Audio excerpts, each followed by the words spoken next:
Rasulullah tidak menunjukkan kepada kita, tidak mendidik kita, tidak mengarahkan kita untuk menjadi seorang mukmin yang sempurna dalam iman kita dengan amalan yang berat.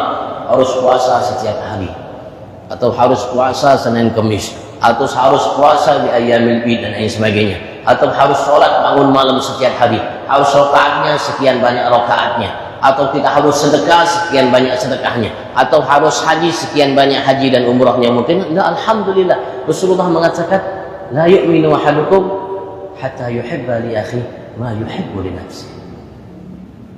Tidak akan menjadi sempurna alam namanya kalimat lain, tidak akan menjadi beriman seorang di antara kalian, atau tidak akan menjadi sempurna iman seorang di antara kalian wahai mukmin mukminah hatta sampai kepada puncak titik kedudukan yuhibba li nafsi ma yuhibba li akhi ma yuhibbu li nafsi. Ia senang, suka, mengharapkan bagi saudaranya kebaikan sebagaimana ia harapkan kebaikan itu bagi dirinya. Ia senang, bahagia ketika melihat saudaranya. Saudara itu muslim, siapapun muslim, tinggal dimanapun mereka, apapun akidahnya, keyakinannya, madhabnya, pola pikirnya, yang jelas Tuhannya Allah, Nabi-Nya Muhammad, kitab suci Al-Quran, kiblatnya Ka'bah, saudara kita, saudara kita. Sehingga ia suka, senang, bahagia andaikan saudaranya itu mendapatkan kebaikan, yang kebaikan itu andaikan ia dapatkan untuk dirinya, ia bahagia, senang. Itu menunjukkan keimanan. Alhamdulillah kita bisa semua, kita bisa semua melakukannya. Kalau harus bangun tahajud dengan sekian rakaat, apalagi harus 1000 rakaat, wallahu a'lam, mungkin ada yang mampu di antara kita.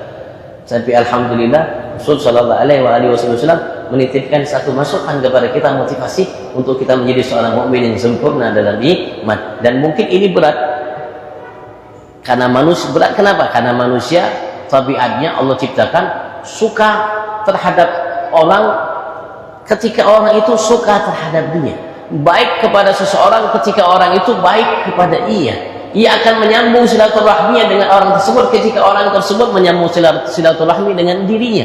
Tapi kalau tidak suka, dimusuhi dan lain sebagainya, itu tabiat manusia.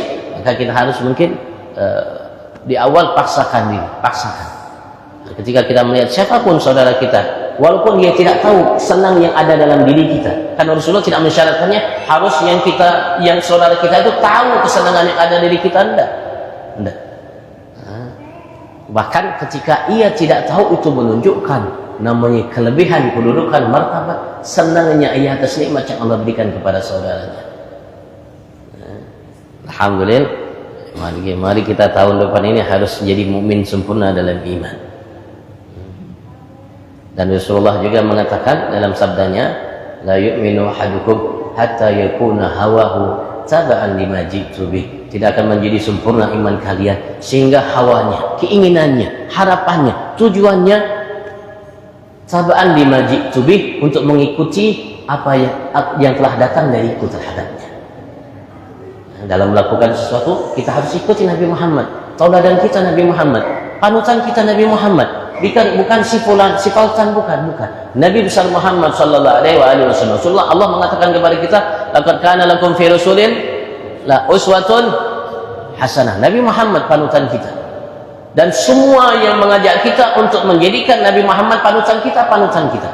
Ketika kita melihat seseorang siapapun ia mengikuti jejak langkah Nabi Muhammad, ia panutan kita dalam mengikuti jejak langkah Nabi besar Muhammad. Siapapun yang mengajak kita untuk menjauh dari jalan Nabi Muhammad, membenci selain kita, memusuhi selain kita, dan lain sebagainya, berarti itu bukan jalan Nabi besar Muhammad. Maka siapapun ia, kita tidak boleh ikuti.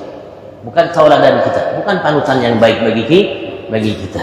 Kenapa? Karena Nabi besar Muhammad, Allah menyuruh kita untuk menghargai, menghormati, mencintai, bahkan menganggap ia saudara kita, bahkan mungkin lebih daripada saudara seayah, si ibu dari kita. Saudara karena Allah di jalan Allah Subhanahu wa ta'ala. Ya, mudah-mudahan Allah mudahkan.